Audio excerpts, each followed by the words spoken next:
Yo, the surprises in the World Cup qualifiers continue, people. Scotland qualify for the World Cup 2026 for the first time since 1998, and they did it in style. Beating Denmark 4-2 at home, the game started off like a house on fire. Scott McTominay once again popping up with a goal, and not just any goal, people, an overhead kick. An overhead kick in the 3rd minute. They were up against a very, very tough Denmark side. For large parts of the first half, apart from that goal that Scotland scored, it was all Denmark. Possession, possession, possession. They pushed and pushed and pushed. There were times where, in the first half especially, Scotland could not even get out of their own half. That's how dominant Denmark were. And eventually, Denmark got rewarded for their efforts. But Scotland really hung in there. Unfortunately for them, Denmark equalised in the second half via a very controversial penalty. I'm not going to lie. If you ask me, that's never a penalty. It was a foul, yes. But was it inside the box? Not for me. But literally, minutes after Denmark equalised, it's like they undid all of the hard work to come back into the game, and Rasmus Christensen picks up a second yellow card and a red to get himself sent off. And at that point you're thinking, Scotland can do the mad thing here. And this is where I have to give credit to Steve Clarke, because he could smell that something was in the air. So what does he do? He brings on 2 strikers, Che Adams and Lawrence Shankland. Remember what I said about Steve Clarke? He could smell that something was in the air.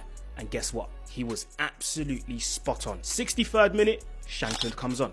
78th minute, Shankland scores. 2-1 for Scotland. And you're thinking, could they hold on?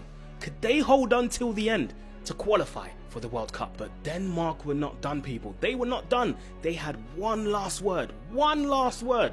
Patrick Dorgu pops up with a wonderful finish. So calm in the box to make it 2-2. And then, the madness. The absolute madness at Hampden Park. 6 minutes of added time. Denmark are down to 10 men. Scotland are throwing the kitchen sink. They're throwing everything at this game. Long ball into the box. Missed clearance by Hjulmand. And the absolute beauty of a finish from Kieran Tierney, the forgotten man, put on ice by Mikel Arteta when he was at Arsenal. Everyone forgot about Tierney. The way he hit the ball, the swerve, the curl on it. Everything was perfect. No chance for Schmeichel. 3-2 Scotland. Then Denmark throw the kitchen sink. Remember, all they need is a draw to qualify for the World Cup. At this point, we're in the 98th minute of this game. This game is going on and on and on. Denmark lose the ball. Kenny McLean picks it up. Schmeichel is away from his goal line.